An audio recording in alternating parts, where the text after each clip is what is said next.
हाजी जवार डॉक्टर कमर हुसैन की रिपोर्ट के मुताबिक दहशत गर्दी के खतरे के पेश नज़र ज़िले इंतज़ामिया ननकाना साहिब हाई अलर्ट। अवामुल नास के जान माल के तहफ़्फ़ुज़ और हंगामी सूरत हाल से बर्दाश्त होने के लिए ज़िले इंतज़ामिया कोशा। ज़िले इंतज़ामिया की जानिब से centre of excellence school Nankana Sahib में मॉक एक्सरसाइज का इनेकाद। मॉक एक्सरसाइज में रेस्क्यू, पुलिस और दीगर एमरजेंसी टीमों ने भरपूर अमली मुजाहरा किया। डिप्टी कमिश्नर मोहम्मद तस्लीम अख्तर राव और DPO अरसलान जाहिद ने मॉक एक्सरसाइज का मुआयना किया। इन्होंने मुतल्लिका अदारों की कारकर्दगी को सराहा और पेशावराना जिम्मेदारियों को बेहतर अंदाज में निभाने पर जोर दिया। स्कूलों में मॉक एक्सरसाइज का मकसद स्टूडेंट्स को हंगामी सूरत हाल का सामना करना सिखाना है। स्टूडेंट्स को किसी भी खतरे से लड़ने के लिए तैयार करना वक्त की अहम ज़रूरत है। हमारी आने वाली नस्लें किसी भी खतरे से निपटने के लिए तैयार हैं।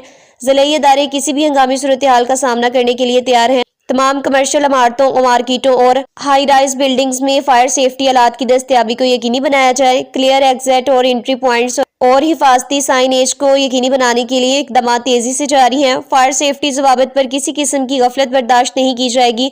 मुतल्लिका अदारे बाकायदगी से फायर ड्रिल्स और मॉक एक्सरसाइज को जारी रखा जाए। जिला में अमन अमान की सूरत हाल बरकरार रखना जिले पुलिस की अवलीन जिम्मेदारी है।